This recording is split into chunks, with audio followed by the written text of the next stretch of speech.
everybody, Sam here with an In Defense of Bad Movies Minisode. And guess what? This is coming 2 weeks since our last episode, so back on track. As you may very well know, for our last episode, we did one of those things where we did things a little bit differently, which is where we took a movie that was actually good, and one of us didn't like it. We're going to do something similar this time around, but last time we did Lemony Snicket's A Series of Unfortunate Events, which is like kind of marginally good. I mean, you know, on Rotten Tomatoes, it was like 70 some odd percent. But this time we are going to do a movie that is, by almost all accounts, a great movie. This movie is on Rotten Tomatoes. It's 92% for critics, 94% for audiences. Honestly, that number is shockingly low. This is a fantastic movie, and I'm keeping it a secret because it's going to blow your mind. Are you sitting down? We are going to do Die Hard. That's right. The movie that is, anytime you're talking about an action movie, it's Die Hard on a this, Die Hard that. It is like the go-to action movie, and a friend of ours, Ronnie Roberts, does not like it. This is baffling to everyone involved. Unfortunately, we found out about this too late. Otherwise, this would have been our Christmas episode because, and Ronnie, I'm talking to you, this is a Christmas movie. Okay, that's arguable. That's arguable and debatable, and even I might not agree. But it is definitely a good movie. It is a very good movie, and this will be the first time in a long time that all four of us, maybe not Laura, but at least three of us will actually take pleasure in the movie we're about to watch. So anyway, going back to 2 weeks ago, we did Lemony Snicket's A Series of Unfortunate Events, largely because the Netflix series was starting up, and the four of us, not all together, but we did watch that series, and we are going to talk about it right now. So sit back, relax, and enjoy as we discuss the TV series, the Netflix series, Lemony Snicket's A Series of Unfortunate Events. Hey everybody, Sam here. Before we get into the conversation, I want to say that we do, spoiler alert, we really do want you to watch the show. We all very much enjoyed it. And we are going to get into some spoiler talk. The instant that I believe it is Bobby, he says spoiler, maybe the next 7 minutes you don't listen to if you're going to watch the show. And again, you totally should. Otherwise, you know, honestly, I think you should watch the show anyway and then listen to our conversation. But if you really want to hear the conversation, like I said, once he says spoiler, fast forward about 7 minutes, you'll hear the end of the conversation, and then you could listen to Lauren and me sing. It was hard to get our schedules to align, so Lauren and I are going to be in the studio together, and we're Skyping with Bobby and Laura. Hey, Bobby and Laura. Hey. So, hey guys, we watched Lemony Snicket's A Series of Unfortunate Events, the Netflix series. You've watched it. We did? You watched them all, right? Yes. Okay. Did you watch them all? Yes, we did. Yes. We finished, I think, over the Yes, weekend. we did. Yes, Yeah. we did. And it was. What do you guys think? I loved it. I thought it was really good. Did you like it more than the movie? Equally as good as the movie. I mean, there are parts that I like better than the movie, but I think that it was pretty much overall equally as good as the movie. If the movie could be extended longer, that's what the TV series That's would be. kind of like what it was. There were a lot of very similar. I mean, no, it's on the same source material, but still the visuals were markedly similar, a lot of them. Mm-hmm. I think that I did like it better than the movie, Yeah. and maybe just because it had a better venue to complete the story, because it could tell them more thoroughly and didn't have to manufacture story beats or a finale that the Yeah. movie had to do. And so maybe that's part of it. But I loved it so much.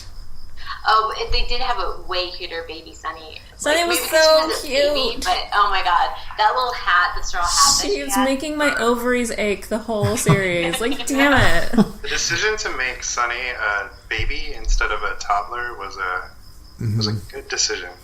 Also, Things are cute. just the they didn't. What they had her say wasn't. They weren't trying too hard. It was the perfect, like little lines that she would drop. They weren't trying to make her this really arch, clever baby. It was just like she just had regular observations, And and whenever she, they had her say things, the characters around her would interact, even if they were adults, and like, what did you say? Like Alfred Woodard's character. That is not the proper word. Yeah. That was so funny. Yeah, that was funny. And then, Count Olaf and Neil Patrick Harris, he was, he would interact with her a lot too. And it was cool because the siblings would know what she was saying, and so that was. And I don't know in the movie, I can't remember if they knew. They kind of knew, but it felt like they were more interactive in the TV show. They called out to it more. They suggested in the movie that like they could interpret her, but the show did a better job of establishing that. Yeah, I love the kind of like the repeated catchphrases throughout the show. Oh yeah. Like what was it that so and so said, or the kid or the adults always clarifying obvious things to the kids, like plowing, saying, I know it, we know it, blank means. Yeah. Like, that kind of stuff was really fun. And there were a few things that I can't think of any solid example, but like Lemony Snicket would explain something, and then an episode or even two later, somebody else would mention it, and it would be a callback, but it wouldn't be super obvious about it. And like I said, I can't. Do you remember any examples? You know what I'm talking about? I remember when you pointed it out as well. Oh, when you want to mock something, you might take password. Password smash. And then I think the next episode they did that. And I really liked Lemony Snicket and how, because I loved him. I know that there was an issue that we talked about in the podcast about how Jude Law wasn't present enough in the movie, or maybe he was too present, or I don't know, there wasn't a good balance. I think that's what we settled on. But I think in the TV show, the Netflix TV show, it was really good that he was in the scene, but it wasn't like he was in the scene. He was there, but he wasn't. So I think that was a really good call for that. And Patrick Warburton's Lemony Snicket was a lot. I know I was saying he was what I was really looking forward to in the show, and I loved him. I thought he was great, and he was totally different than I had assumed he would have been going in. I love that. I figured his Lemony Snicket would be kind of drier and sarcastic. Yeah. And his Lemony very Snicket, earnest. it's not that. He's overly serious and kind of like very invested in everything that's going on. But I think the fact that he plays it so straight gives you permission to, I don't know, like if anything, I think he's a little bit, you can take him a little less seriously because he's so dramatic. I'm trying to figure out what really caught me. No, I think it's perfect because he's being very earnest and serious, but the things coming out of his mouth are ironic, and while he's talking about sadness and horror, they're so funny, and that's a tone with the whole show that really worked well. Starting those episodes with the little passages about Beatrice are both sad and funny at the same time. Yeah, it's a really hard thing to hit. Bobby, did you read the books? I forget. No, I didn't. That would, each I think book. we're gonna read. He said that if I read them. Yay! Each book would start with a dedication to Beatrice and be something like that. And they're sad funny? Those were exactly the ones he used in the book. Cool. And yeah, that's funny.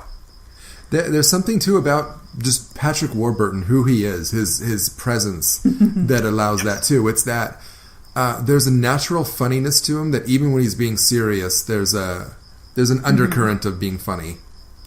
Mm-hmm. So I can't imagine anyone who could have pulled that off as well as he did. Yeah. Like it's so specifically Patrick Warburton. Not even funny, goofy, like a goofiness about him. Yeah. I'm looking him up right now because I don't know if I know him from anything else. Like I know him, but I don't know. Seinfeld. Yeah. And I know my fear when we were coming into it was all I could imagine was like I'm just seeing Putty being Lemony Snicket, and that worries me. But it was perfect. He was also the Tick. Emperor's New Groove. He was Kronk. Yeah. The poison for Cusco. I've seen him around, but I don't know if I've actually seen anything with him in it. Well, then you need to go watch Seinfeld. Yeah. Emperor's New Groove as well. Yeah. I watched that like a week ago. It's so good. It so stands up. I love it. And that American Express commercial where he played Superman. Yeah. That's your favorite, I know. Of course, yeah. Olaf was one of the big things that didn't work for me in the movie. Okay. Yeah. And he worked for me pretty much the whole show. I'm trying to think, like, there are still beats that are just going to always feel a little weird to me. Like, I still kind of feel weird about getting so attached to Uncle Monty and then watching him get murdered by Olaf. Yeah.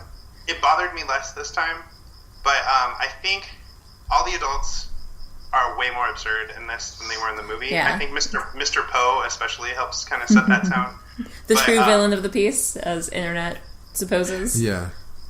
And Count Olaf, Neil Patrick Harris plays him with like this weird insecurity where he's always frustrated that no one's taking him seriously enough, or that no one is, like that kind of stuff really kind of works to sell Olaf. And I really like that detail about him. Yeah, I really did. There was a little bit of like, okay, this is Neil Patrick Harris going into his bag of tricks, and it's kind of Barney but old, but it still really worked for it. Like he was in every scene with just delightful absurdness, and it was great.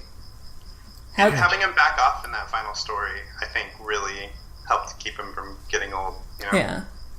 His comedy troupe was really great, too. They were amazing. They're fun, yeah. I'm so excited that they got to be incorporated. Like, the movie feels like such a waste with all these great actors barely getting to do anything. Yeah. And in this, look at all these guys you've never seen that are shining. And the kids. I think the kids are really I good. really like both the did kids. a good job. Yeah. And the tone of everything matched them. So even in the moments where it's like, okay, this is a little bit kid acting, but the show was set so, like, heightened reality that it blended perfectly, and it was not an issue. There was you never really a moment... understand the Baudelaires as a unit, like the Baudelaires as a team, whereas in the movie it felt like Violet and the Baudelaires, Yeah. Klaus got to do a lot of heavy lifting in the series. It was nice. He did. Yeah, I also think that it showed them being kids, whereas in the movie they were like so adult, making adult decisions, and here they were able, like, even if it was obvious to you watching it, you the viewer watching it as an adult, like, oh, come on, you know what's going to happen, but you have to remember, oh, these are just kids, they may not know, they may not realize, they may not be the most clever in the situation because they're kids, so... And they're surrounded by adults who are way stupider than them. Like, this is just a story, except the reality. Yeah. Yes. Lauren, I had a question for you. Yes. When we were watching it, when Will Arnett and Colby Smulders showed up, you got excited and scared. Excited and scared. Because... And I don't know how much we want to talk about for that's anyone who's not... Should we just do... Spoiler warning? I think we should go spoilers on that. Okay, so we're just going to spoiler alert now. If you haven't already figured it out and you're going to watch the series, stop listening now. Yes, let's continue. Yeah. All right. But do skip ahead a little bit because you don't want to miss us singing the theme song. Obviously. In themes like old times. Just skip it. That's going to be after this. Skip ahead by sections and we'll get there. Yeah. We should talk about that last song they sing. Oh my God. How that, we should. That, like, just broke my heart. Oh, right, yeah. It was amazing. Anyway, go on. Oh, well, just like, okay, so who it was revealed to be, you're like, oh, okay, it was that. But did you, at the for a bit, think that it was the kid's parents? And that was certainly, I think you guys would agree, the misdirect they were going for. Yeah. I know I did, but you'd read the books, too. Yeah. So that... and so my brain was exploding for that reason. I hate to, give away any spoilers for the books, but as far as we know, the parents are in fact dead. Yes. And so when they started doing that misdirect, my brain was like just gonna gigantically blow up and like, what are you doing to your show? Don't even this. Okay, you're not gonna change the books, so why would you even tease me with this? Yeah. And so the whole waiting for it to happen is like, my heart is in a vice waiting for whatever's gonna drop on this. But those there's two kind of twists with that. So there's one in the penultimate episode, and then you kind of see where that goes around in the ultimate episode. The thing in the penultimate episode with the big door really just, like, that made me that crushed me. I was so sad. Those doors were identical. Why do they have the same kinds of doors? It was... And in that moment, of course, I'm realizing, like, okay, this is where we find out what's really going on, but I hate you, show, and I love you. It was a very Prison Break moment. I don't know if you guys ever watched that, but they did that like about half a dozen times in that first season where the guy's going after the prison breaker, or maybe it was second season because he was out of jail by then. But like they would go to this door and it was the exact same thing several times, and it was frustrating. But I thought it was I knew they weren't going to like meet up at that moment, but I thought it was going to be a near miss again. I thought they were going to get misdirected at the last minute, and we're like, oh no, when are they going to finally meet up? And but I guess my question is, Now, they were in the book. These parents were in the book as well, right? The books, I should say. I don't know what I should say. The existence of these people are absolutely necessary based on the books. So, did you kind of forget that was the case, and that's why you got excited, or did they play up these parents more in the show? Yes, that's exactly what happened. Okay. These scenes were not in the books. This is something created for the show. Do you think that was overly and maybe needlessly cruel? I think it was important. I mean, I don't know if you want Lauren to answer this, but I think it was important because it comes around at the end with showing it how their house sits on fire, and so they presumably get killed in the fire, and it shows the other kid. So you kind of have more of a backstory with the other kids. Yeah, and knowing that now it's their story as well, and exactly. And I'm now just seeing it from the point of view of, if you've never read the books and we're watching this show, oh yeah, that's real mean. Yeah. I get that. For me, it was like, I always knew it was going to be the case. And so the Quagmires is their last name. We can call them the Quagmires. But I always knew that this was going to have to happen. But I guess you only have yourself to blame, because Lemony tells you from the beginning, nothing good's going to happen. It felt cruel, but I can't believe I'm arguing this point after we did our last episode. It felt cruel, but it felt within the tone of... Yeah, of course. It was absolutely... It felt consistently cruel. Yeah. It felt right. I agree. And also there were other things in the show that, based on continued book information they gave us, no, there's no way the Baudelaires can be alive, so what are they doing to me? Yeah. It was real frustrating. Yeah. Okay. Oh yeah, Bobby told me, so he finished it before I did, and then I watched it, and he was like, oh, there's a scene in a coming up episode that's, it's really sad, it broke my heart. And then so I was under the impression it was a scene when they were in the boat with Aunt Josephine, and they fly, Quagmire parents fly over them. Oh. And I'm like, oh, is that it? And he goes, yeah. He acted like that was it. And then so... Very clever, Bobby. Watching it. And then I get to that episode, and I'm just dead after that episode. So sad. And I'm just, I can't, I don't know how to react. And then he goes... that was it. And I'm like, oh my god. That was so sad. And then I watched it with my mom, and then she goes, the parents are alive after the first episode, and it took everything in me not to go, no, that's not their parents. Don't get your hopes up. I know, it's so sad though. Every time you watch it and you see it, you're just like, oh my god, it's so sad. I think it really hits home that their parents aren't coming back. And so when you get to that point and you kind of think, if you're not familiar with it, you're like, oh my god, this is so sad. I know I rolled my eyes at the Lemony Snicket pulling up the eyeglass moment at the very end of the movie, just because I felt there was no build-up to that in the movie. But the moment where Klaus and the other kid are holding up their ends of their incomplete spyglasses, and then it cuts to Lemony Snicket fastening them together and holding the complete spyglass, that's a great finale episode moment. Yeah, it felt like everything coming together in a real nice, satisfying way. And speaking of heartbreak in the finale, let's go to that song that Laura mentioned earlier. So good.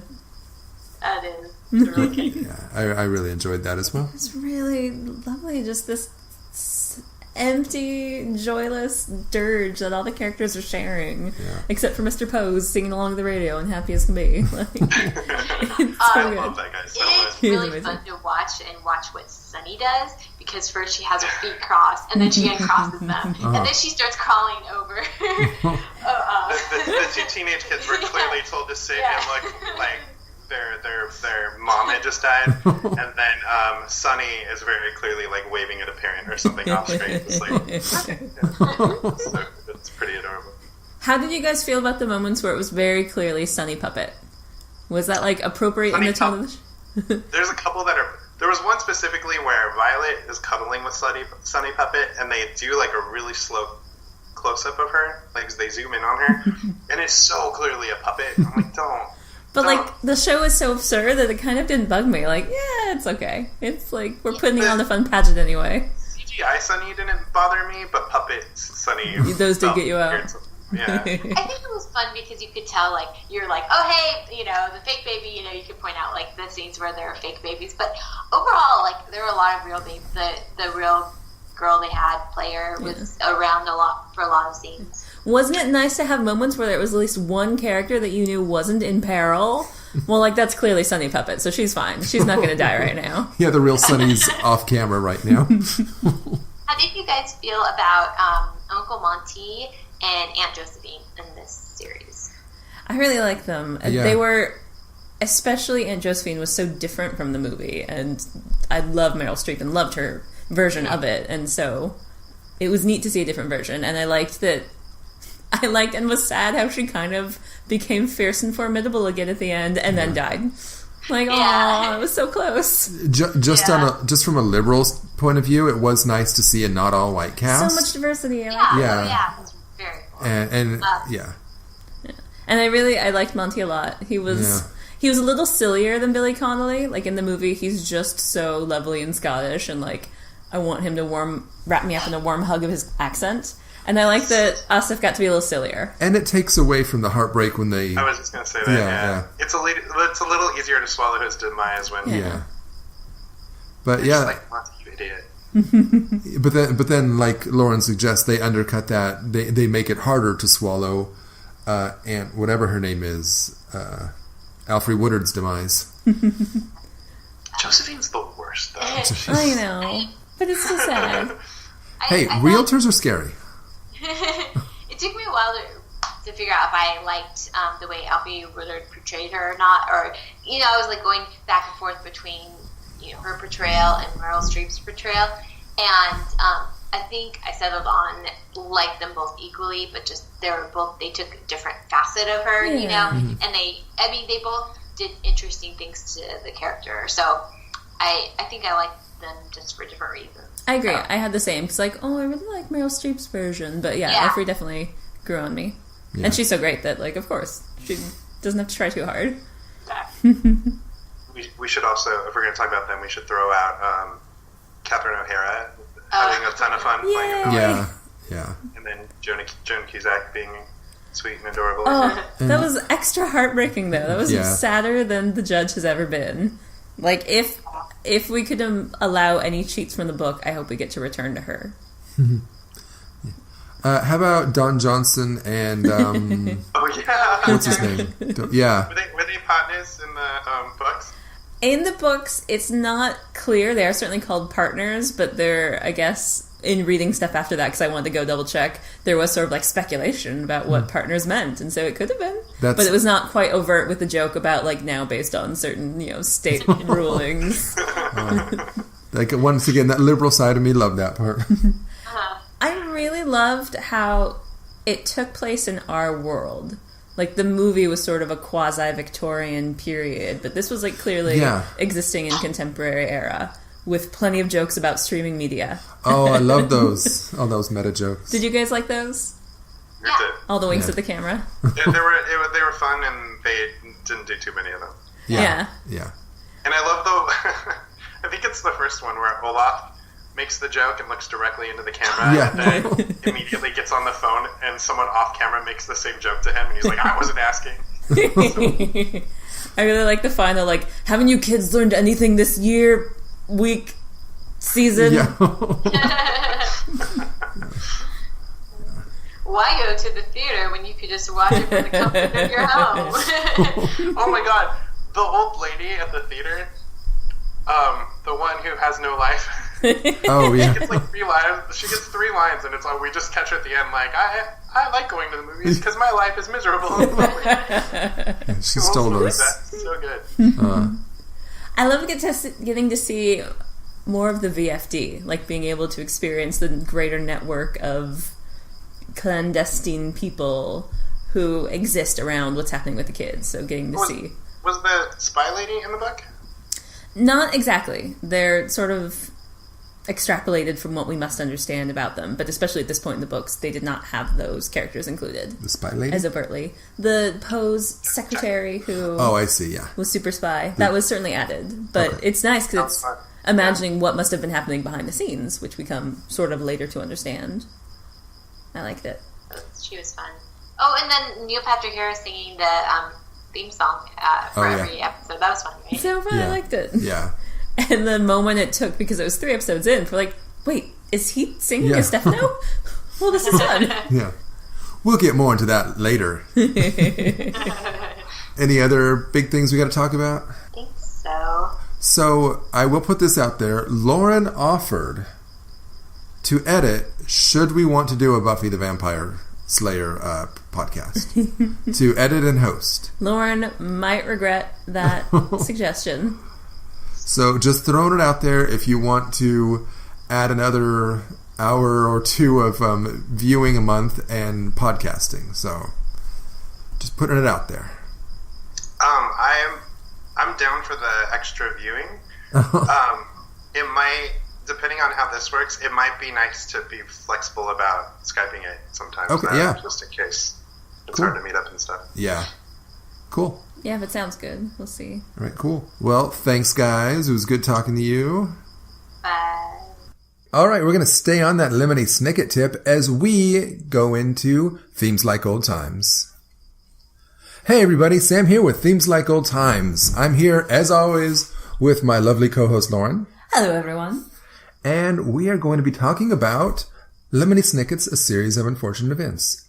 This is hands down the most recent series that we have done on this show. Yes, it is. And you just heard us talking about it with Bobby and Laura, so we don't need to go into how much we like the series, but we do like it.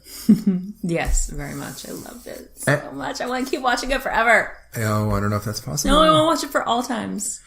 Well, we could listen to the theme song as much as you like. That's true. But which version? It is that's a good question. It is a fun theme song. Yeah, I loved it. It was a great opener to the show. And so, yeah, let's talk about that theme song. It's sung by Neil Patrick Harris, the star of the show.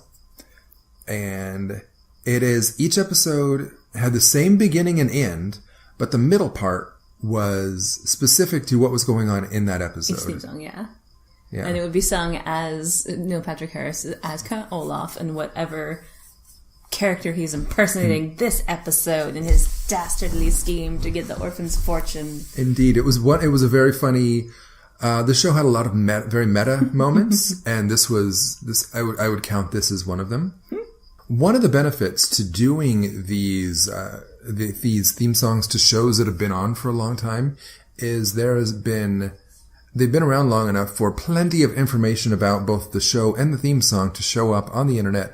Unfortunately, as of right now, we are having a lot of trouble finding out who wrote this song. We know who performed it, which is actually often at least as hard to find as who wrote it. But in this case, yeah, we definitely know who that.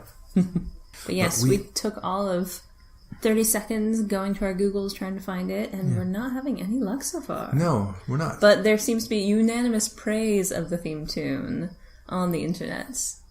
About the theme itself? Or about the show? Well, if one Google Machines Series of Unfortunate Events theme song, lots of the intro articles people have into the series seem to be, talking about the theme song first. That even the theme song is warning you not to watch the show. Fitting right in with the books and the Patrick Warburton's Lemony Snicket on the show. Exactly. And yeah, it's fun. I think it's great. It's catchy. It catchy. Sets up the world really well. Like, the best thing about the Series of Unfortunate Events is the darkness and the humor, and it's got that. It's got the accordion music like bumbling in the background, and then the visuals are really neat too, as it's sort of like close up on an investigatory map, like with photos and strings and pins running each photo as someone, Lemony Snicket presumably, is building the investigation. And although he's I'm looking at a still of it right now. Lemony Snicket is on that board. So is it him putting this thing together? There's no reason Lemony Snicket wouldn't be on that board. But would he need? I see. I have not read the books. You have, which you probably heard from our conversation about it just a minute ago.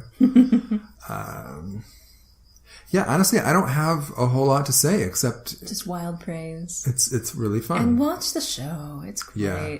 And I love the theme tune. I've been hearing people complaining lately about in the age of streaming media, do we need theme songs, especially with the idea that you're watching, a binge of the show. Like, you have to hear this theme song so many times in a row that people are lamenting longer songs, but it's so great. It's a I'm fair glad point. they're still doing it. Yeah, no, I agree. I understand the point, but I like it. I think it's an art form that, I'm sick and tired of overtures for musicals, but theme tunes for TV shows I will never get tired of. I mean, I think considering what this podcast is, you kind of know where we stand on that. That's true. Front, so. It's like a music video for your show. It's so great. So, shall we sing it? Let's do. Just a small thing that I was going to point out is there's like a scratching sound in where, and this is the original version, but where like the differences are going to be. Like there's the opening, look away, that's generic, and then there's that scratching thing, and it gets to the new guy. And I'm wondering how much of that just making it easier for them to edit in the different lyrics. That's a really good point. Give you just a needle drop moment. It's hilarious. Look away, look away, look away, look away. This show will wreck your evening, your whole life and your day.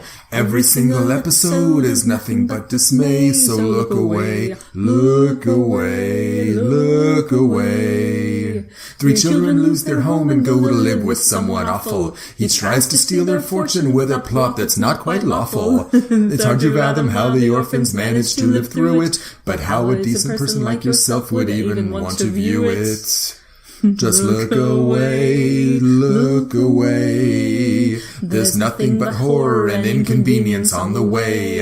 It's any stable person should I watch, and they will say, look away, look away, look away. Look away, look away, look away, look away, look away, look away. Good times. It is good times. Except it's also a bit Dr. Horribly when Neil Patrick Harris does his Dr. Olaf singing. That's true. It's a weird cross-section of sympathetic character and not sympathetic character.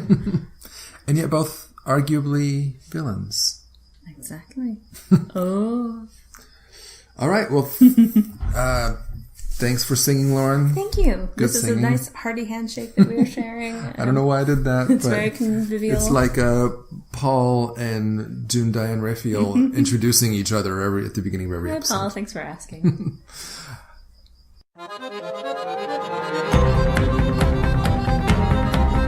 Look away, look away, look away, look away. The show will wreck your evening, your whole life and your day. Every single episode is nothing but dismay. So look away, look away, look away. 3 children lose their home and go to live with someone awful. He tries to steal their fortune with a plot that's not quite lawful. It's hard to fathom how the orphans managed to live through it, or how a decent person like yourself would even want to view it. Just look away, look away. There's nothing but horror and inconvenience on the way. Ask any stable person, should I watch, and they will say, look away, look away, look away, look away, look away, look away, look away, look away, look away. All right, thanks, Sam and Lauren. And remember, join us in 2 weeks as we bafflingly defend Die Hard to some moron who doesn't like it. Thanks for listening. Bye. He said Die Hard was bad. He said Die Hard was bad.